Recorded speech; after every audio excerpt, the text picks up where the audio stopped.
Nunca antes habías estado tan cerca de lo desconocido. Milenio 3. Cadena Ser. Y es que fíjate, hasta uno que estaba hoy un poco flojo de ánimo se mete en la nave del misterio radiofónica y se viene arriba, solo faltan las vías de contacto, Carmen. Pues vamos a por ellas. Milenio 3 con número @cadenaser.com y también la nave del misterio, tanto en Facebook como en Twitter como en Google+. Bueno, pues con todo eso, ¿qué os parece, amigos, todos los que estéis en las redes, que es una maravilla? Y luego, por favor, por supuesto, daremos todos los datos y los horarios, horarios de la exposición. Simplemente otro rumor que se extiende por la red, que si vamos a estar nosotros, claro que vamos a estar. Que si se sabe la hora, no se sabe la hora. Va a ser una sorpresa absoluta. Fantasmas, ¿no? Podemos aparecer en cualquier momento. Sí, para muchos somos fantasmas de carne y hueso de verdad. Y pero desaparecer también cuando nadie lo espere. Vamos a aparecer y vamos a contar las cosas con vosotros. Vamos a intentar todo lo que podamos estar allí y disfrutar con vosotros de una experiencia única. Gracias por todo vuestro apoyo. Daremos todos los datos, pero empezamos el viernes, Hortaleza 63, la exposición de Cuarto Milenio. Y ahora, si te parece, Noel, vamos con, para mí, si me dicen de elegir una canción en mi vida, es alucinante, pero sería esta. Sería esta por lo que significa Yulunga, Dead Can Dance.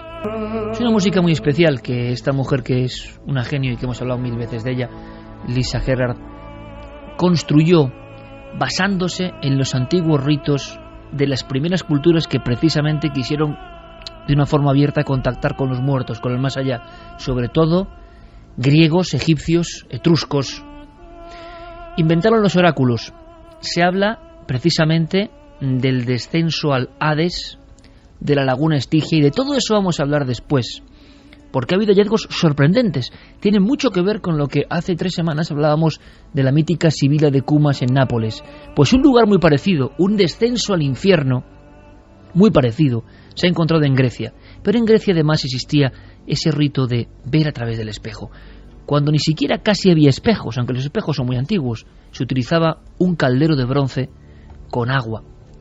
Y a veces a cierta distancia, unos metros, con una barandilla, los sumos sacerdotes o las personas que querían ver el otro lado, las personas que se habían marchado, sus difuntos, estaban un tiempo con cierta iluminación y al parecer veían cosas. La pregunta ¿es nuestro cerebro?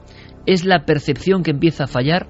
¿O es que de verdad el espejo es una forma de conexión? ¿Por qué la brujería adopta eso de la esfera de cristal, que hoy nos parece casi cómico, pero realmente dicen las personas que lo utilizan, con cierta fe o no, que siempre ha sido una forma de fijar la atención? El espejo ocurre lo mismo. ¿Por qué nos da miedo el espejo en ocasiones si uno lo mira mucho tiempo y con detenimiento, como si ese otro yo fuese otra cosa que no somos nosotros del todo? Bueno, pues esta semana, y antes de ir adentrándonos y que Javier nos cuente un poco lo que ha investigado de personas que hoy hacen el psicomanteum, quiero hablaros de ese término, psicomanteum. Esta misma semana, en una presentación excepcional del Dr. Gaona, hay que decirlo, disfrutamos muchísimo y fue un espectáculo, como lo contó un científico de su talla. Soltó el término y yo creo que no tenía el cuaderno encima de la mesa que le había hecho la presentación, pero lo anoté en mi poca memoria. Dije psicomanteum, eso hay que contarlo, eso hay que... porque alguna vez lo habíamos escuchado. Bien, parece que es una técnica, como ha dicho Javier, que Raymond Moody impulsa, pero que viene desde Grecia. Espejo, luz, relajación y alguna deuda pendiente, alguna angustia, alguna pregunta a los que ya no están con nosotros, pero que queremos que vuelvan. Empezamos la investigación en vivo y, cómo no, la primera voz autorizada, aunque sean los siguientes más o menos 10 minutos para dar todos los datos, tiene que ser, y le pillamos, yo sé que en pleno ajetreo, porque está de un lado para otro con su promoción del libro, que está triunfando en todas partes. Es el doctor José Miguel Gaona. José Miguel, buenas noches. Muy buenas noches, Iker. Psicomanteum, ¿podemos hacer una primera definición para toda la audiencia? Sí, el psicomanteum es una técnica que, bueno, si bien Raymond Moody la popularizó hace prácticamente un par de décadas, realmente él a su vez se inspiró en otra, en el oráculo de los muertos de los griegos. Es decir, y se trata de alguna manera de, si soy una persona, o pudiera explicarlo desde el punto de vista estrictamente psicológico, es una especie de proyección del inconsciente. Imagínense por un momento que se encuentra en una habitación normal, ni excesivamente grande ni pequeña, pero que tiene en las paredes y particularmente en las ventanas unos gruesos cortinajes que impiden prácticamente que entre la luz. Es decir, una habitación un tanto sobrecargada. A su vez, hay una especie de diván, un diván bastante cómodo, que se asemeja casi a una cama, que se pone en un lugar pegado a una de las paredes para que la persona se encuentre sumamente relajada. Enfrente nuestro, si estuviésemos en esa especie de semi-reclinados, hay un espejo que se encuentra a su vez a 45 grados de nuestro ángulo de visión aproximadamente. Y una vela a nuestra derecha que se encuentra fuera del campo de visión directo, pero sí indirecto a través del espejo. Y a su vez el terapeuta se pone por detrás nuestro de una manera que tampoco le vemos. Es decir, ¿qué es lo que vemos desde nuestro punto de vista? Vemos un espejo en una habitación oscurecida y una tenue luz que de alguna manera se proyecta en la mitad del espejo. ¿Y qué es lo que va ocurriendo, José Miguel? Porque esto es lo que puede extrañarnos, ¿no? Aquí se conjunta la hipótesis, evidentemente, del subconsciente de la persona, la explosión de contenidos que habitualmente no está en nuestro pensamiento, pero que nos influyen y que a veces son rémoras, o hay algo más. ¿Qué va ocurriendo? Lo que hace el terapeuta, de alguna manera, y supuestamente quien se encuentra reclinado en esa especie de diván, suele ser una persona que tiene algún o ha tenido algún conflicto con alguna persona que ya ha fallecido.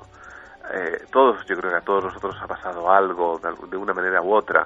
Se nos ha ido a alguien sin decirle alguna cuestión importante, sin pedirle perdón, quizá por alguna otra historia o conducta que tuvimos. Entonces suelen ser personas para nada con necesariamente ningún desarreglo psicológico, pero sí con cuestiones que han quedado ahí un tanto en el aire. Lo que hace el terapeuta de alguna manera es inducir a que esta persona, a través del espejo, tenga, digámoslo de alguna manera, un contacto hasta el más allá, por el que pueda comunicarse con esta persona, con este finado, y de alguna manera pueda pedirle perdón, transmitirle cualquier cuestión, etcétera, etcétera. El terapeuta es un verdadero inductor. En este caso el terapeuta, en ocasiones médicos, doctor, que se ponen de alguna forma a experimentar con tradiciones que pueden ser pues casi de intercesores con el más allá en la antigüedad, o chamanes o sacerdotes de este tipo. Pero ¿qué ocurre? Que la persona que está haciendo ese psicomanteum, en ocasiones, por lo que parece, por lo menos en la mitad de los casos, afirma, llegan a ver figuras, rostros en ese espejo que no es su rostro, claro, que es otro rostro que a veces pertenece al difunto. Efectivamente. Hay que darse cuenta y ponerse en la situación de la persona que está implicada en este psicomanteum. Por un lado, no tiene una deprivación sensorial, pero casi. La habitación está en silencio, tan solo la voz del terapeuta que le va induciendo. Visualmente solamente se ve el espejo, y a través de ese espejo comenzamos a proyectar lo que llevamos dentro realmente, o por lo menos, insisto, esto es desde el punto de vista de la psicología más ortodoxa, que debo decir además que no son procedimientos que, por así decirlo, estén aceptados a nivel profesional internacionalmente, Eso también es otra cuestión, porque muchas veces son muy debatidos. Hay psicólogos y psiquiatras que opinan que este tipo de cuestiones mal llevadas o sobre perfiles psicológicos de ciertas personas podría incluso retrasar el duelo, porque la persona lo que tiende es a sentir, a notar que está todavía de alguna manera vivo, ¿no? Yo tengo también mis temores con este tipo de cosas. Hay que tener cierta, no aprehensión, pero lo digo porque es una técnica que se ha ido en España, prácticamente que yo conozca no hay nadie que lo haga, pero sí en Alemania conozco a un compañero psiquiatra que sí la efectúa, ¿no? Entonces, en ocasiones los resultados son un tanto variables. En general buenos, he de decirlo, ¿no? Si está bien llevado por parte del terapeuta. Nos encontramos, por lo tanto, con esas técnicas que están todavía un poco en la frontera, aceptados por unos pocos miembros, aunque ilustres, pero no por la mayoría, quizá, de los psicólogos y psiquiatras, que pueden considerarlo una cosa más cercana a lo mágico o a lo ritualístico, ¿no? Pero, claro, será cierto, doctor Gaona, que algunas de las personas no solo identifican al difunto, sino que dialogan horas con él, que incluso observan, en algunos casos se dice que después de una prolongada exposición al efecto de la vela y el espejo, figuras tridimensionales muy nítidas, presentes allí. Sin lugar a dudas, es decir, la capacidad de nuestra mente para proyectar, para construir. No debemos de olvidar siempre que hay una construcción de nuestra realidad dentro de lo que es el propio cerebro, ¿no? En el cual todos los sistemas, lóbulos temporales, los parietales, etcétera, etcétera, van construyendo. La verdad que es un terreno de aguas o un terreno de arenas muy movedizas, porque son técnicas ancestrales. Es muy curioso cómo algo de la Grecia antigua, algo que chamanes, por ejemplo, en muchos lugares del mundo, en África, por ejemplo, en Mali, donde voy con bastante frecuencia, también lo realizan, como curiosamente en pleno siglo XXI existen unos chamanes, sí, con títulos universitarios, con todo lo que queramos, pero en el fondo son unos chamanes que vuelven a repetir ese rito ancestral, ¿no?, de volver a conectar con nuestros muertos. O sea que esto, hay que dejarlo claro, José Miguel, sí que se hace por parte de personas bien preparadas, reconocidos en su prestigio científico. Sí, efectivamente. Parece que de alguna manera nos ayuda a conectar con otros estados de conciencia, o con lo que, sí, desde el punto de vista psicológico, psiquiátrico, se conoce como estados alterados de conciencia, que son justamente aquellos que tienen los chamanes, pero que también presentan personas, por ejemplo, con elevados niveles de creatividad, de escritores, poetas, artistas, músicos, etcétera, que muchas veces también tienen esos estados alterados de conciencia. Lo que hacemos de alguna manera es sacar esos diamantes en bruto que existen en el cerebro y hacer que la persona tenga esta experiencia. ¿Qué pasa, por lo tanto, José Miguel, físicamente o en nuestro cerebro cuando miramos fijamente en un lugar a oscuras, a un espejo y con una luz? ¿Qué ocurre realmente? Se empieza a cambiar la construcción de nuestra realidad. Por un lado, nuestra visión deja de percibir prácticamente montones de cosas. Por otro lado, muchas veces también hay intromisiones de fases que son similares a las del sueño, fases cerebrales que de alguna manera interfieren la correcta interpretación de la realidad. Y cuando digo correcta, me refiero no a que esté bien o mal, sino a la correspondiente a la vigilia, a cuando estamos sumamente despiertos. Y en ese estado de, podríamos llamarlo, y me atrevería a llamarlo quizás de trance, para encontrar una similitud con los chamanes, descubrimos que quizá todos nosotros llevamos a un chamán dentro. Y esto es muy importante. Es decir, este tipo de capacidades se pueden desarrollar por algunas personas que evidentemente lo han, de alguna manera, como si fuera un músculo, lo han hipertrofiado, pero todos lo llevamos dentro. Por lo tanto, ante cierto tipo de situaciones tan particulares como las del Psychomanteum, entramos en trance. Y al entrar en trance, podemos ver cosas que durante la vigilia nos están siendo vedadas. Hay un diálogo, a veces de minutos y de horas, con ese difunto, con esa persona que responde. Igual que un chamán, que comienza en un momento también a tener un contacto con estos seres del más allá y de alguna manera, aunque suene ilógica la situación, sí que es bastante lógica desde el punto de vista de la psicodinamia. Es decir, que tiene una razón de ser, hay unas preguntas, hay unas contestaciones, es decir, como si la persona con la que uno ha contactado estuviese realmente viva. Y por último, doctor, ya sabemos que tú pruebas casi todo para escribir sobre ello, que te metes a fondo, y el Psychomanteum te ha dado un recelo especial, o crees que catapulta hacia mundos un poco confusos, que inquietan demasiado, porque conoces perfectamente la técnica, has hablado con los mejores especialistas, los que han construido estos teatros de la mente, pero no has querido de alguna forma, y lo has hecho con otros muchos experimentos y lo vas a hacer, pero con este no. Sí, la verdad que me inspira bastante respeto, pero respeto de una doble manera, no solamente ya por la supuesta posibilidad de contactar con seres de más allá, que no sería poco, sin lugar a dudas, sino también porque me da la impresión que puede romper en algunos pacientes ese duelo, como he dicho antes. Yo creo que para hacer bien este psicomanteum, previamente al mismo, debería hacerse un estudio con mucha profundidad. Y deberíamos de ponernos de acuerdo, supuestamente los que hacen psicomanteum o los que van a hacer psicomanteum, el perfil exacto de aquella persona que pudiera beneficiarse de este tipo de técnica, y por otro lado aquellos otros a los que pudiera ser especialmente perjudicial por la ruptura justamente del proceso de duelo. Imaginemos por un momento una persona que está cerrando un duelo y que de repente tiene un contacto con este más allá y le da carta de veracidad a esta persona que ya ha fallecido, ¿no? Y esto realmente, las consecuencias, hay muy poquito publicado sobre ello. Y también hay otra cuestión que no podemos despreciar, es la hostilidad que seguramente muchas personas, profesionales particularmente, van a tener hacia este tipo de método, a pesar de que, como suele suceder la mayor parte de las veces, ni lo han estudiado, ni apenas sabe de qué se trata, ni nada de nada. Pero bueno. Doctor Gaona, pionero también y científico de vanguardia, qué duda cabe. Muchísima suerte con el libro, que sigan los éxitos y nos seguimos escuchando y viendo en la del misterio. Un abrazo muy fuerte. Igualmente, muy buenas noches.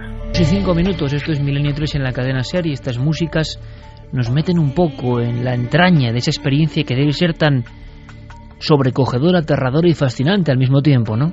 Hoy creo que millones la hemos aprendido al mismo tiempo. Por cierto, de boca de un médico y psiquiatra con un currículum impresionante, un científico de tomo y lomo, doctor Gaona. El término es psicomanteum.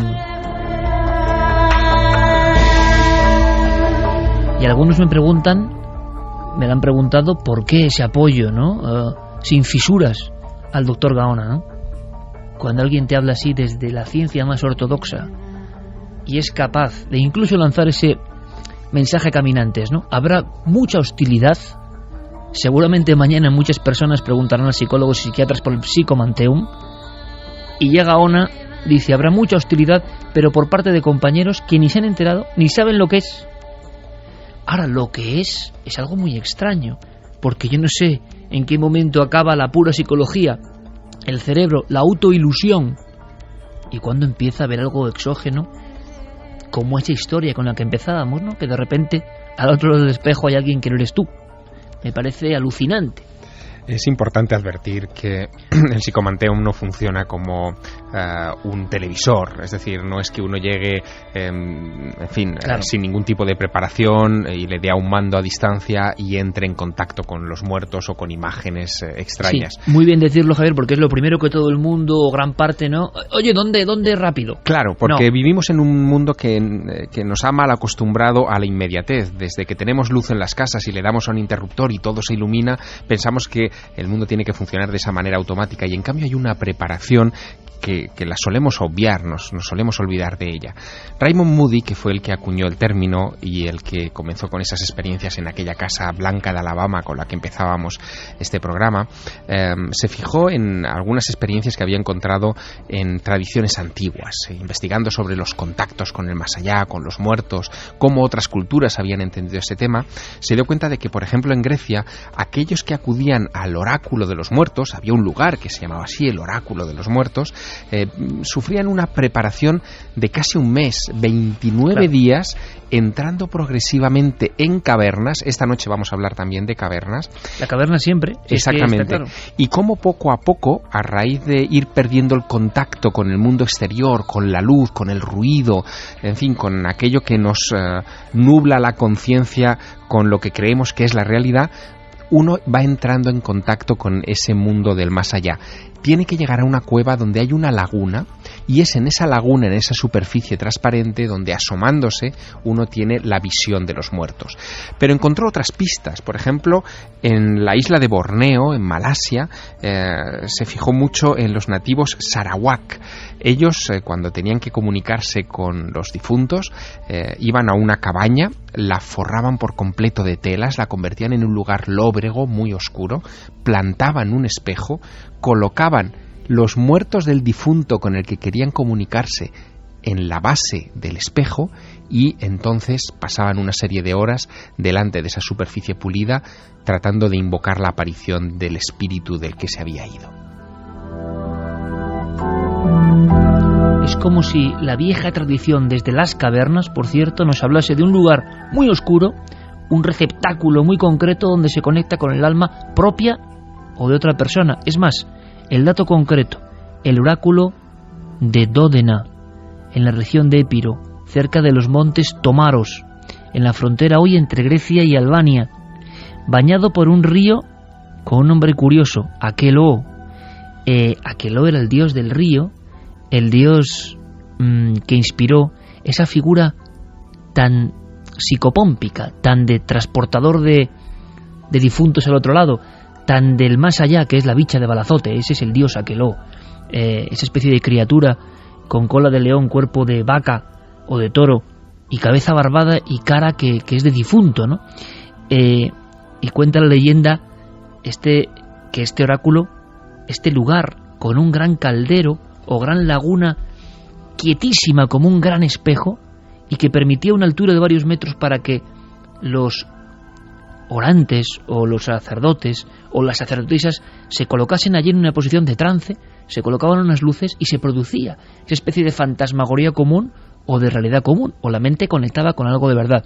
Me estoy acordando que todavía no se sabe muy bien, pero cuenta la leyenda y el rumor que el primer labrador de Balazote, cerca del paraje de los Majuelos, cuando metió la azada y se encontró con la cabeza de la bicha de Balazote, que vais a poder ver en la exposición de Cuarto Milenio, y que si queréis podéis ver la original, evidentemente, en el Museo Arqueológico Nacional, fue corriendo a la iglesia creyendo que era un demonio que se asomaba. Llevaba 2500 años bajo tierra.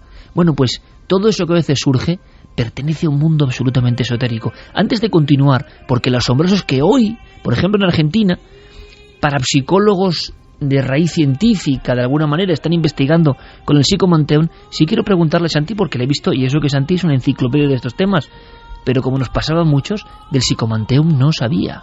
No, desconocía por completo. Y desde luego es un ámbito del que en nuestro país se ha hablado, pero en nuestros medios, poquísimo. Poquísimo. Y la verdad es que, escuchando al doctor Gaona y a Javier, no me extraña, los espejos tienen una cualidad fascinante que, fíjate, creo que lo he contado alguna vez en este mismo programa, pero merece la pena repetirse. En el entrenamiento de algunos cuerpos de élite que pasan lo que se llama la semana del infierno, una semana durísima que sirve no solamente para seleccionar a los más aptos, sino también para endurecer a los pocos elegidos que quedan después de una multitud de pruebas. Hay una prueba que personas que han sufrido dolor, cansancio, privación de sueño, de alimento, durante una semana, casi unánimemente dicen que es la peor, que es la más dura. Y es algo tan sencillo como que los colocan en una habitación, desnudos, sentados en una silla, mirándose frente a frente a un espejo. Cuando pasan las horas, dicen que acaban perdiendo la noción del tiempo, que acaban no reconociendo a la persona que hay sentada delante de ellos, y sobre todo, que al final terminan no sabiendo qué lado del espejo es el real.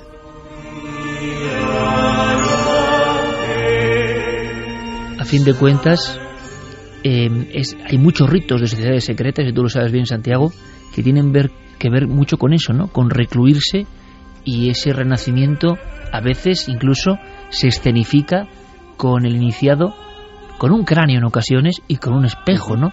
Mirándose ahí. Imagino, ahora veremos si hay un impacto también en la audiencia de saber qué es esta técnica, quién la hace. Decía Gaona que en España nadie, es curioso, que en Alemania sí, por ejemplo, y que no parece tampoco una técnica muy refinada, que hagan falta grandes inversiones, ¿verdad? Pero ahí está. Y es más, en Argentina hemos encontrado a un seguidor de estas técnicas de Moody, que construyó un psicomanteón. Bueno, diseñó de alguna forma, porque es una habitación con esos aditamentos, con los cortinajes negros, con un diván cómodo, con ese espejo angulado que no te permite verte a ti mismo. Entonces parece que el efecto, con la luz bien diseñada, claro, y los maestros de las cavernas cómo sabían de luces, de llamas, ¿no? Se produce, Javier, entonces un efecto bastante tremendo, que es el de una especie de cinta negra, de lámina negra, ¿no? y ahí se va proyectando como una pantalla, como una especie de linterna mágica, un montón de cosas. Y ahí, con el paso del tiempo, no muchos minutos, sí preparación me imagino, surgen cosas. Ojo a este dato. Raymond Moody hizo por lo menos 300 estudios de Psychomanteum. En algunos había diálogos fluidos y respuesta. Incluso el suyo propio, es decir, él estuvo 8 horas conversando con su abuela, que había fallecido 15 años antes, y cuando salió de aquella experiencia él dijo que había sido lo más fuerte que había vivido en su vida. Lo sigue manteniendo incluso a fecha de hoy, y comenta algunas cosas curiosas, como esto que comentaba ahora Santiago, que no sabes en qué lado del espejo te encuentras. Él decía que había llegado a estar en un estado de tal normalidad con la visión de su abuela, que hablaban de las típicas cosas de abuela y nieto sin darle importancia al hecho de que ya llevara 15 años en la tumba, que incluso se olvidó de que se había muerto, que se había establecido esa especie de, claro, científicamente de diálogo es una fluido. Alucinación tan lúcida que comparte el diálogo contigo, es que no acabo de entenderlo. Bueno, de hecho se ha utilizado el Psychomanteum más como psicoterapia, como una herramienta para deshacer conflictos interiores en los pacientes que se sientan en esos divanes o en esas sillas, que como un oráculo de comunicación con el más allá. Pero yo creo que eso en el fondo es esa transmutación que hace la sociedad occidental de todo lo que huela a trascendencia, ¿no? Lo de comunicarse con los muertos hay que probarlo, pero sí que sirve para bucear en las profundidades de la mente, y muchos se quedan tranquilos con esa perspectiva. Es muy curioso comprobar cómo la mayoría de los, conductores de Psychomanteums son psiquiatras o psicólogos de alto prestigio, como este que tú antes mencionabas en Argentina. Nosotros hemos hablado esta misma tarde con Buenos Aires, con el doctor Alejandro Parra. Él es el presidente del Instituto Argentino de Psicología Paranormal, es doctor en psicología y trabaja mucho con las universidades argentinas en estos campos, y él hace unos años construyó su propio Psychomanteum. Pasaron por allí 153 personas a las que analizó meticulosamente en lo que allí podía producirse, pero él dio una vuelta de tuerca que ni siquiera Moody había incorporado. ¿Y si en ese estado especial de conciencia que parece que se genera en un Psychomanteum, pero que no es un trance, ni una hipnosis, ni hay pérdida, digamos, del control de la conciencia del día a día, y si en ese estado se desarrollara alguna facultad paranormal especial? Por ejemplo, ¿sería posible que hubiera un índice más elevado de telepatía, de comunicación telepática? Bueno, pues en esa mezcla particular surgieron resultados, y el doctor Alejandro Parra nos lo cuenta. Lo que nosotros hicimos es una adaptación con el objeto de poner a prueba si cierta forma de comunicación psíquica o extrasensorial es posible a través de la técnica en sí misma. Nosotros ya muchos años antes, desde la década del 90, hemos venido trabajando en estudios experimentales con la técnica Ganzel, que es un procedimiento mediante el cual se somete a un participante a una débil estimulación sensorial, en la cual, a través de un ruido blanco y unas gafas que se colocan en los ojos del participante, y a través de la cual ve un campo totalmente homogéneo de luz de color rojo o naranja, y una tercera persona, por lo general, observa una imagen en una habitación distante y trata de transmitirla telepáticamente al participante durante la experiencia. Con esta experiencia previa, con la técnica Ganzel, adicionando el Psychomanteum como una estrategia para estimular en algunas personas la capacidad para visualizar, decidimos hacer una suerte de combinación muy peculiar, que incluso fue elogiada por Raymond Moody y otros investigadores, en torno a la cual obtuvimos resultados interesantes con el objeto de determinar si el Psychomanteum, además de ser una técnica que facilita estas experiencias de encuentro, también podría ser un facilitador de cierto tipo de experiencias extrasensoriales. 2018, Psychomanteum en Argentina se está probando en diferentes lugares y facultades. ¿Y hubo resultados, Javier? Hubo resultados, pero los resultados no son los que uno esperaría. Es decir, no todo el que se sienta en ese diván contacta con familiares fallecidos, ni muchísimo menos. De hecho, por ejemplo, tanto las experiencias en Argentina como en Estados Unidos con el Dr. Moody, como en otros lugares, indican que aproximadamente 1 de cada 2 personas, es casi un 50%, algunos hablan de un 40%, tiene esa experiencia de comunicación o de sensación de comunicarse con los fallecidos. Es mucho, ¿eh? Es mucho, pero también lo que es importante es que uno entra en ese lugar, en ese Psychomanteum, queriendo comunicarse con los muertos. Esa es la clave. Es decir, parece que si uno no entra con una actitud, con una suspensión, digamos, del sentido crítico materialista que nos rodea, si uno no entra pensando que esa es una máquina, entre comillas, si uno que es capaz de funcionar, el abrigo de complejos eso es, que tenemos siempre encima, es imposible. Imposible. Pero eso es normal, porque como decíamos hace poco, hablando de grandes científicos que argumentaban, como Francis Collins, director del proyecto Genoma Humano, si uno no cree de verdad en que un aparecido puede surgir en la carretera, lo explicará de cualquier forma, aunque sea un error, pero en su mente seguirá latente el hecho de que lo que si es imposible no puede ser. Si uno cree que es imposible, no puede ser. Doctor Parra me decía, para describir de una manera concreta qué es esto del Psychomanteum, él lo describía de una manera muy gráfica. Dice que es un facilitador de imágenes. Es como si de repente el cerebro se abriese y fuese capaz de ver imágenes sin que los ojos necesariamente tengan que cumplir la función a la que habitualmente se destinan, ¿no?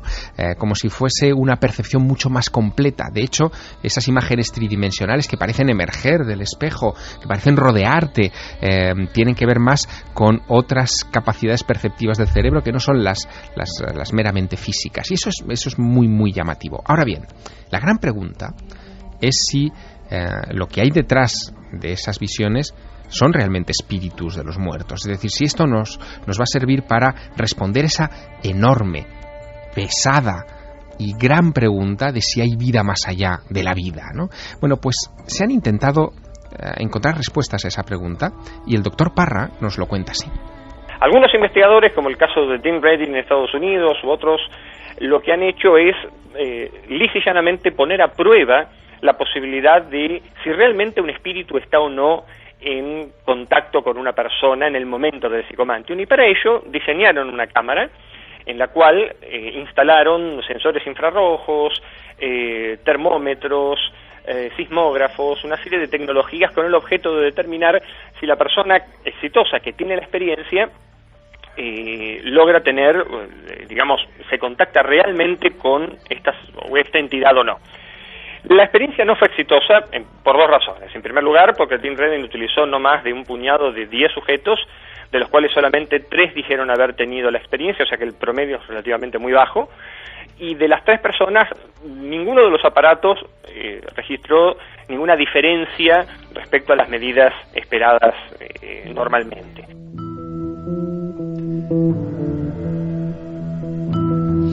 Claro, las cámaras fotográficas, también diseñadas y preparadas, no capturaron al fantasma, entre comillas. ¿Quiere decir que no era fantasma? ¿Que todo está en la mente? Muy probablemente esto sea así.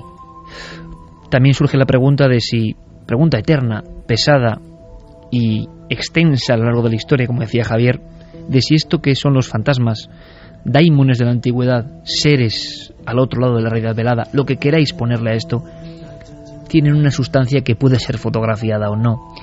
Es lo mismo, quizá la misma sensación de soberbia humana, de esperar una respuesta del espacio, de los extraterrestres con nuestras ondas de radio, ¿no? De alguna forma es adaptarlo todo a lo nuestro, y quizá eso sea mucho más lejano, aunque lo podamos ver, de lo que podamos imaginar. Quizá se pueda ver, pero no atrapar. Vamos a simplemente sondear, repetimos vías de contacto y vamos con un poco también en el inconsciente colectivo que son nuestros oyentes a saber cómo ha calado esto del Psychomanteum. Ojo, repito, contado por psiquiatras y médicos, no por charlatanes que conectan con los muertos a diario, no, sino psiquiatras y médicos, que es lo asombroso. Pues mira, en general la gente tiene bastante miedo a los espejos, o por lo menos mucho respeto. Paula Plaza dice: cuando era pequeña, 8 años, le tenía pánico a los espejos. Estuve por lo menos varios meses evitando estar sola en cualquier habitación con espejos. Después, hasta muchos años después, no pude dormir en cualquier habitación que tuviera espejos. Creo que fue mayormente por la historia de Verónica. Sí, bueno, claro. muchas historias que se decían, ¿no? Que te ponías De esa desnuda época que hemos contado, delante del espejo con 2 velas y entrabas en una especie de trance donde podías ver tu propio funeral, el entierro y el funeral, la gente que acudía para enterrarte, para velarte. Pero la gran pregunta es, ¿por qué triunfan tanto ciertas leyendas urbanas? Triunfan porque el espejo es una materia que da para ello y que realmente en la psique colectiva sí que da miedo. Si no, es imposible, no triunfan. Mira, es que hay fobia a los espejos, se llama catoptrofobia. Ajá. Y en las definiciones pone, entre otras muchas cosas, que los pacientes pueden temerle a los espejos por una variedad de razones. Normalmente por algún viejo trauma emocional involucrado a los espejos, pero también por superstición, miedo a ser observado a través de los espejos o de que los espejos sean una puerta hacia lo sobrenatural o una ventana hacia otro mundo. Claro, en el fondo queda un remanente ahí de cosas que llevamos en el ADN durante milenios, porque está claro que las personas pasan más tiempo ahora que nunca, yo creo, en la historia, delante de un espejo acicalándose, ¿no? Pero estar acicalándose no es estar mirándose fijamente a solas, no tiene nada que ver. Y claro, cuando uno se mira a solas en un espejo, igual es la primera vez en su vida que se ve de verdad y se pregunta quién soy. Y eso ha debido ocurrir siempre, y eso parece mentira, ¿eh? Podemos pasar mucho tiempo delante de un espejo, pero de verdad, en esa pregunta de autoanálisis, no. Y es cuando pueden surgir muchos miedos, ¿no? ¿Ese soy yo? ¿Ese soy yo? ¿Seguro Bueno, que soy yo? Eso es la pregunta que se hacen los niños, ¿no? La primera vez que se ven reflejados en un espejo, Que tiene que no ser un saben impacto. si verdaderamente el que está reflejándose es él o no. Ven a un niño, pero ¿es él? Antonio nos dice: el espejo puede ofrecerte aquello que en el fondo ansiamos ver. Goyo Bureta: durante años yo escuché cierta leyenda que a cierta hora de la madrugada, si te ponías delante de un espejo con luz de velas, te veías de viejo y cómo ibas a morir. Nunca le di importancia, pero tampoco nunca probé. Sí, pero esta es de las que más miedo da, en el sentido de que los espejos son leyendas como muy arraigadas. Y yo empezaba con esa historia que está en ese clima exacto de fluir de esas leyendas, y como vemos, hay leyendas, yo creo, como provincias españolas, ¿no? Sí, son universales. De hecho, está la leyenda de San Juan, de que, sobre todo entre las mocitas casaderas, de Sí. que si mirabas al espejo esa noche con una vela, pues veías al amor de tu vida. Esa era buena, a ¿no? tu futuro marido. Efectivamente. Esa era buena. Y por ejemplo, en Estados Unidos, que se han hecho hasta películas sobre el tema, el famoso Candyman, que es el equivalente local al hombre del saco, un hombre que da caramelos y se lleva a los niños, y que también, si le invocabas, pues delante de un espejo, pues aparecía delante Conclusión: de ti. el terror al espejo, el terror a esa imagen deformada y virada, es universal. Además, desde siempre, las abuelas. Mira, Iris Mayanin nos dice: desde pequeña mi abuela me decía que no se duerme con espejos en el cuarto y tampoco se ponen velas frente a él. Pues fíjate que eso lo dice mucha gente, ¿eh? E incluso los expertos del Feng Shui. Es curioso, yo no sé por qué, pero que no hay que dormir con espejos en el cuarto. Dicen. Antonio Díaz nos decía: en la antigüedad mirar el reflejo del agua para ver el otro mundo era común. Nuestra sociedad nos aprende a despreciar todo fenómeno paranormal. Aún tenemos mucho que aprender de las sociedades antiguas y, guiándonos a través de sus ritos, seremos capaces de adentrarnos cada vez más en ese mundo misterioso. Postdata Iker sigue por ahí por todos los milenios y por todos los milenarios. Bueno, vamos a hacer una cosa, porque hay muchos investigadores en Estados Unidos, por ejemplo, y en Europa también, que intentan recoger toda esa esencia antigua que han machacado, pero han machacado, pulido y apartado, porque hay enseñanzas muy interesantes. Aunque sea rápidamente, Javier, para cerrar, y volveremos cuando haga falta y sea menester al tema del Psychomanteum, que hemos abierto hoy, una vez más, un tema nuevo, muy desconocido aquí en Milenio 3. Vamos con ese hallazgo de última hora, que es precioso, es espectacular. Vamos con una voz, con un nombre, Georgios Papatanasopoulos, ni más ni menos.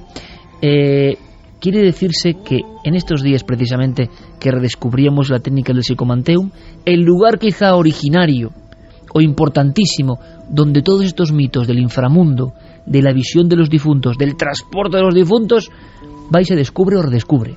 Bueno, yo creo que lo mejor es que escuchemos muy brevemente a Georgios Papatanasopoulos, que es un hombre que lleva 40 años, 4 décadas, investigando una cueva en el sur de Grecia, que fue hallada por casualidad en 1958 por 2 espeleólogos, y que a medida que ha ido explorándose y conociéndose, bueno, pues este arqueólogo y otros muchos se han ido dando cuenta de que se ajusta como un guante a las descripciones de la Grecia clásica del Hades, del inframundo, del más allá.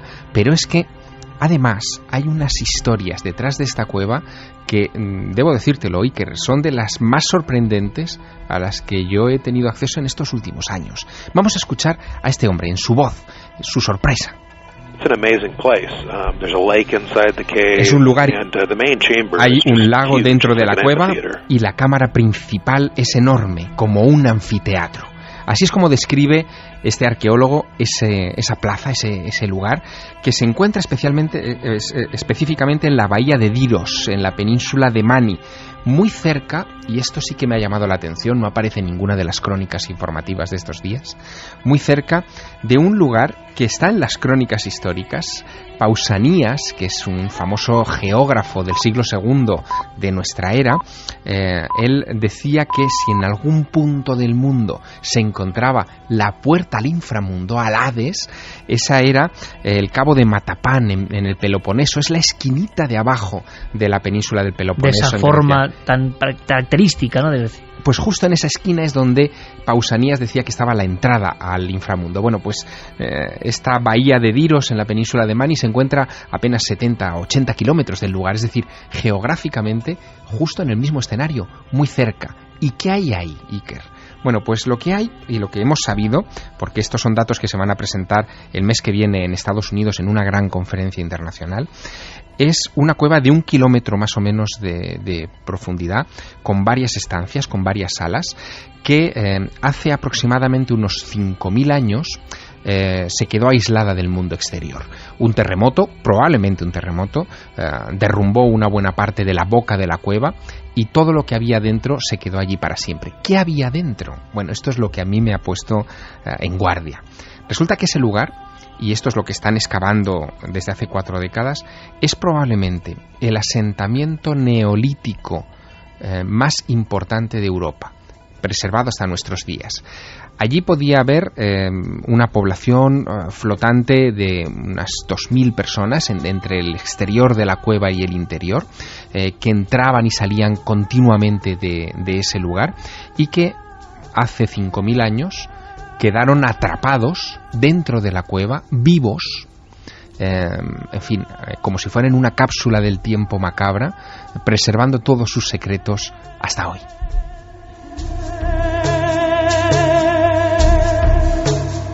Cuando los arqueólogos han clavado su piqueta en esa capa de ceniza que dicen que cubre toda la cueva, se han dado cuenta de varias cosas. Primero, que la capa de ceniza obedece a hogueras rituales que durante mucho tiempo se estuvieron practicando en el lugar.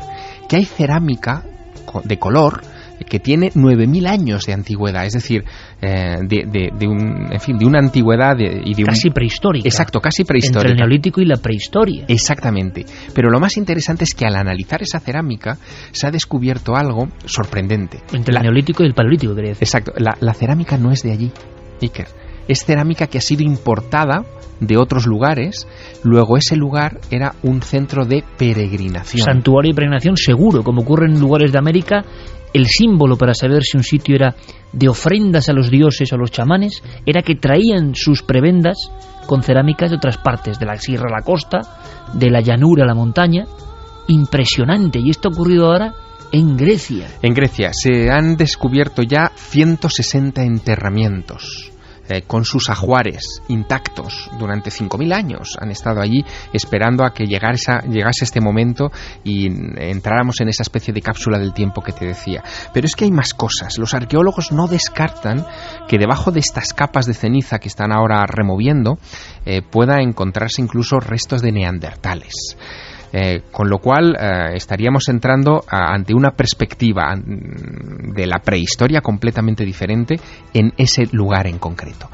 Lo que ha puesto en guardia, no obstante, a todos estos investigadores es el hecho de la similitud del interior, de la formación de la cueva con lo que decían los antiguos griegos del Hades. Nos estamos refiriendo a una época en la que, según la cronología griega, era la época de los héroes, ¿no? De los descendientes de los dioses y los hombres que habitaron el planeta y que pensábamos que eran míticos, pero sin embargo, de repente hemos encontrado un lugar donde hay una laguna calma, tranquila, que recuerda mucho a esa laguna Estigia de la que hablaban los antiguos. La configuración de cómo se llega a esa laguna es atravesando varias de estas salas abovedadas enormes. Una de ellas, la más grande, tiene 60 metros de altura, que son colosales y que, en fin, impresionan muchísimo. Catedrales sobre el agua. Así las han descrito precisamente, como grandes catedrales, ¿no? Como si ese fuera un recinto sagrado que solamente al penetrar en él ya sobrecogiese, ¿no? Hay que imaginarse a los antiguos adentrándose por esas oquedades con las antorchas, pasando una oquedad tras otra, una catedral tras otra, que solo podían explorar con el sonido, porque no podían imaginarse dónde estaba el techo. Con sus antorchas era imposible que adivinasen dónde estaba la cima de aquello que estaban transitando, y que finalmente desembocaban en esa especie de laguna. Bueno, hay que decir que la historia de esta cueva ha tenido muchos momentos desde su descubrimiento en el año 58 hasta nuestros días. La descubren dos espeleólogos muy famosos en Turquía, Ioannis y Ana Petrocheilos, que se quedan muy impactados con lo que de repente se abría bajo sus pies. Lo comunican al pueblo vecino, que es el pueblo de Diros. Es un pueblo minúsculo de 4 casas, que de repente entienden que van a encontrar allí, en fin, tesoros. Y su fortuna para los próximos años, porque es tan espectacular la cueva que deciden convertirla en una atracción turística. Llegan incluso a aserrar un barco por la mitad, a meterlo por esas oquedades y volverlo a montar en la laguna para que los futuros turistas paseasen por esa laguna sin imaginarse la importancia de lo que iban a encontrarse poco después. Cuando empiezan a aparecer enterramientos de niños, enterramientos de adultos, rodeados con ese ajuar, todo material de la edad de piedra, paran inmediatamente esa pulsión por crear una atracción turística, y durante estas 4 décadas, en silencio, con un trabajo de hormiguitas, en expediciones muy pequeñas, han estado desenterrando piezas y piezas y piezas que hoy están esparcidas por los museos de toda Grecia. Es un tesoro de tal magnitud que, más allá de que sea el Hades o no, realmente tenemos ahí una de las claves por las que podremos comprender cómo éramos hace 9.000 años. El viaje al inframundo. Por cierto, que hablaremos un día de esos cuadros maravillosos. La laguna Estigia está ahí, que es uno de los más impresionantes cuadros, Patinir, porque yo creo que este tema tiene mucha enjundia. Habrá que seguir con las informaciones que vayan llegando, porque se ha descubierto, como decía muy bien Javier, una especie de corcho, ¿no?, que tapa una botella del tiempo intacto como nunca se había visto, y las sorpresas pueden ser mayúsculas. Yo recuerdo ahora mismo, en la cueva de Nyon, en Francia, tuve la sensación, íbamos ahí juntos, de estar en otro mundo, en la luna o en un planeta lejano, y cómo podían sentirse la gente que penetraba en aquellas cuevas con esas alturas de techos, ¿no? Algo impresionante. Pero como la actualidad manda, vamos a ir rápidamente al episodio 37 a hacer una breve crónica, porque es importante que me digáis. Por cierto, no sé qué pasó con lo de la NASA y aquel famoso anuncio al final se quedó en nada, en agua de borrajas, ¿no? Lo de la NASA al final se quedó en nada. Se anunció que los instrumentos habían funcionado. Yo lo dije, ¿no? O sea, al final se rajaron ahí todos, ¿no? Increíble. Pues sí, o sea, se veía venir, sobre todo porque fue aquello desdicho, eso, en la primera rueda de prensa, 24 horas después, ya se decía, bueno, este señor exagera. Pasa lo mismo, De todas formas, amigos, cuidados con la información. Ahora vamos rápidamente con un breve, con la cuenta atrás realmente, con una breve información de Carlos Cala, que lee él, que elabora nuestro compañero Javier Sierra, porque la NASA precisamente habla, pero del 2012. Vamos rápidamente porque luego Santi tiene que contarnos una cosa tremenda, casi a modo de monólogo a su manera, que nos va a dejar sin habla. Estoy seguro y convencido, pero es que están pasando muchas cosas. Ojo con la información, por cierto, amigos, porque después, por ejemplo, del programa que hicimos sobre Vallecas, nos hemos enterado de que hay periódicos en Argentina que publican el espeluznante caso Vallecas como un caso actual. O sea, es algo increíble con el informe, pero eso en América está funcionando. Entonces uno dice que no nos pase lo mismo, ¿no? Las noticias ya no tienen ningún control, se cuentan cosas que no tienen ningún sentido y esto empieza a ser un círculo vicioso peligroso. Bueno, rápidamente, Carlos Cala, cuenta atrás, es que estamos ya, parece increíble, en el calendario maya. O sea, estamos ya en el final, estamos ya en el tiempo casi de Bolok Yokte, ¿no? Vamos a escuchar esto, que es importante, demuestra el nivel al que están llegando las cosas y contamos brevemente algunas noticias interesantes. Quedan 11 días para el fin del calendario maya. La histeria por la proximidad del 21 de diciembre está salpicando en estos días a grandes instituciones internacionales. Mientras la NASA aseguraba hace unos días que las noticias sobre el inminente fin del mundo son textualmente una fábrica de mentiras, el último en entrar en la polémica ha sido el propio gobierno de los Estados Unidos. Esta semana, en su página de internet, dejaba claro a las preguntas insistentes de sus ciudadanos que el mundo no va a acabarse ni el 21 de diciembre ni ningún otro día de 2012. Esta página oficial aclara que en esas jornadas no se producirá catástrofe alguna, ni un meteorito acabará con la Tierra, ni tampoco lo hará la proximidad de un planeta desconocido no detectado hasta la fecha. Se trata solo de falsos rumores alimentados por la red de redes, aseguran. Lo inquietante con todo es que esta reacción ha sido motivada también por el creciente número de preppers o preparacionistas en ese país que ya están listos, con alimentos e incluso armas de fuego, para lo que pueda suceder dentro de 2 semanas.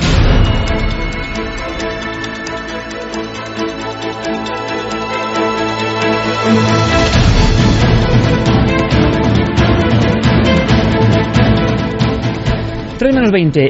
Algunos titulares que nos van a sorprender. 2012, la histeria ya está aquí, eso está claro. Estamos preparando ese especial que saldrá no este domingo sino el próximo, sobre el fin del mundo. Es un tema que a mí me espanta en general, pero que yo creo que puede quedar con los mimbres que estamos elaborando interesante, para aprender cosas nuevas. Simplemente aprender ya es un lujo. ¿Qué está pasando en el mundo para que nos demos cuenta? Pues mira, ya lo apuntábamos en ese breve, los preppers o preparacionistas. Es un movimiento que no es de ahora, no es porque se produzca el fin del mundo maya. Lleva desde los años 60 más o menos, y siempre que hay grandes catástrofes pues se une todavía más gente a ellos. Han construido durante años búnkers para las posibles guerras tanto biológicas como nucleares que pueda haber, pero ahora más que nunca se están preparando con alimentos, con armas, por si hay un caos social por ese fin del mundo maya. Dicen que puede haber gente que crea que el fin del mundo está muy cerca ese día, o que por alguna señal que se produzca en el cielo, cualquier cosa, o por las llamaradas solares, que se produzca el pánico. Entonces ellos tienen una verdadera red de medios de comunicación para, desde sus diferentes lugares, pues emitir cómo nos tenemos que preparar ante las diversas crisis por si viene el fin del mundo. Pero esas crisis pueden ser de todo tipo. Se ha dicho que un asteroide se puede estrellar contra la Tierra, el planeta Nibiru. Bueno, en Kansas hay un búnker donde un preparacionista está todos los días emitiendo un programa de radio y está diciendo lo que hay que tener en las casas, cómo hay que utilizar las armas en caso de que pueda haber un caos social. También tienen diversos búnkers, más de 100, preparados para todos aquellos que quieran asistir, sobre todo si son familias de preparacionistas. Y también está en plan haciendo... película del apocalipsis de Estados Unidos, vamos. Totalmente.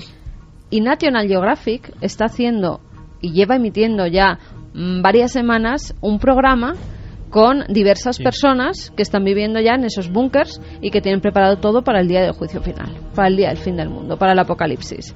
Con lo cual hay verdadera expectación, porque son muchos. Este movimiento tiene más de 3 millones de seguidores solo en Estados Unidos, que es una cosa que hay que tener ya en cuenta. Además, cuando ocurrió lo de las Torres Gemelas, el 11S, empezaron a armarse porque tienen miedo a una guerra terrorista y dicen que ellos quieren estar preparados y que tendrán esos refugios para sobrevivir. O sea, que habrá que estar atentos a estos grupos que siempre han sido un clásico, ¿verdad, Santiago? En Estados Unidos siempre se ha hablado en diferentes crisis, ahora pues aprovechan una más, pero es gente, aunque sea muy brevemente, que siempre ve que el final está a punto de llegar, siempre con la vista puesta en el final más que en el principio, ¿no? Sí, de hecho, yo creo que el movimiento nace con la Guerra Fría. De hecho, tiene bastante de marketing. Muchas veces no somos conscientes de hasta qué punto el marketing controla nuestras vidas. Durante la Guerra Fría hubo diferentes empresas promotoras, diferentes constructores, que se hicieron literalmente de oro publicitando en revistas y vendiendo a precios bastante caros refugios atómicos y básicamente pues mentalizando entre comillas a la población del peligro que se les venía encima. Esa mentalidad pasada la Guerra Fría se mantuvo, la gente tenía sus búnkers ya hechos y de hecho pues y no pasaba nada realmente y además curiosamente se fue polarizando políticamente mucho. Los preppers suelen ser en general gente de extrema derecha, de la extrema derecha americana, que tiene muy poco que ver con la extrema derecha europea, tiene unas particularidades muy suyas, y sobre todo defienden el derecho a tener armas a toda costa, la no intervención del gobierno federal en ninguno de sus asuntos, Las etcétera, fotografías dan miedo, Santi. Sí, si sí. tú ves algunas fotografías de preparacionistas, yo los he visto en directo, o sea que peor todavía. Es que están cargados hasta los dientes de armas, ¿eh? Entonces los has visto en directo. Sí, de hecho, mira, West Virginia, que estuvimos hace relativamente poco, es uno de los estados donde el movimiento tiene más seguidores. Es un estado muy rural, un estado republicano a machamartillo, el eje de lo que se denomina el cinturón de la Biblia, la zona más conservadora de los Estados Unidos, y de hecho los podías notar porque pasabas por las granjas y veías las banderas. Hay una bandera muy característica que es la de la serpiente de cascabel, que tiene una leyenda abajo que dice "no me amenaces", que ese "no me amenaces" es básicamente la señal de que seas del gobierno federal, seas un intruso o seas lo que seas, te van a recibir a tiros. Y de esas banderitas, Marcos Macarro y yo vimos muchas en esas carreteras. Más noticias curiosas que están llegando. Pues mira, también hay un chino que ha creado un arca de Noé. Se ha hablado mucho de este hombre. Pues ha creado un arca de Noé de 52 metros de eslora, me parece que eran, enorme, además en una ciudad de las más alejadas del mar. O sea, porque él prevé que va a haber un tsunami, un cataclismo, que va a ser el agua el que arrase todo, y entonces los que se suban en ese gran arca son los únicos que se salvarán. Luego también estaba aquel chino que había hecho las bolas, ese era el genial. que esas eran individuales, unas bolas de Arcas hierro. de Noé individuales, y el tío se tiraba por el terraplén. No, era increíble. Sí, porque además pesan un montón.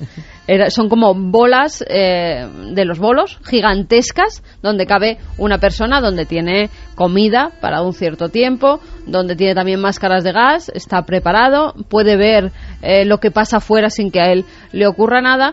Pero ¿cómo podía hacer ver a sus seguidores, que ya ha vendido unas cuantas bolas de estas, que ese arca, entre comillas, iba a sobrevivir a todo tipo de golpes? Bueno, pues subió una de esas bolas con él dentro en una grúa y la dejó caer, como bien decías, por un terraplén, no sé si eran 20 metros, y no pasaba nada. O sea, que son bolas ajenas a la ley de la gravedad, y al chino dentro de la bola no le pasa nada. No, al que va dentro no le pasa absolutamente nada, pero ya hay... Sí, ya en el Ararat no tienes el arca de Noé, pero te puedes ir a China. Claro. Y verla. Bueno, también copiamos cosas de los antiguos. ¿Os acordáis de las ciudades turcas que están excavadas bajo tierra? En Capadocia. Allí. En Capadocia, eso es. Derinkuyu. Y Kaimaki. Ahí está. En Kansas, en Estados Unidos, un empresario compró un silo que tenía 53 metros excavados hacia abajo, subterráneos, y lo que ha hecho, ha dicho: muy bien, yo compro este silo y que creo una ciudad entera de superlujo para 70 millonarios. Lo ha vendido absolutamente todo. Esa ciudad tiene piscinas climatizadas, tiene todo tipo de películas para aguantar años y años. O sea, es, bueno, por supuesto, los mejores muebles. Una ciudad donde 70 millonarios se van a alojar el día 21 de diciembre por si acaso pasa algo. Pero es como una especie de frivolidad, ¿realmente lo creen? Suena un poco extraño. No lo sé, pero han pagado una pasta. Hay una mezcla extraña, ¿no?, entre los que sí creen que puede haber un apocalipsis, y otros que utilizan esto, yo creo, casi como esnovismo o como cuestión de eso, precisamente de gente de mucho dinero que no tiene otra forma de divertir. Hay otras cosas que no son búnkers, sino son lugares elegidos. Ajá. Sitios donde hay que ir para que el fin del mundo no te pille o para que te puedas salvar. Por cierto, uno que está viendo muchos problemas y no es tontería es Bugarak, ¿eh? Sí, con la tontería Bugarach. del fin del mundo y tal. ¿Qué pasa? En Bugarach lo que han hecho... Francia, ¿no? Sí, en que Francia. No sé por qué se relaciona con el fin del mundo y el 2012, de alguna forma. Pues porque tiene el monte que le da nombre al pueblo, el monte Bugarach, que dicen que es un monte mágico, que tiene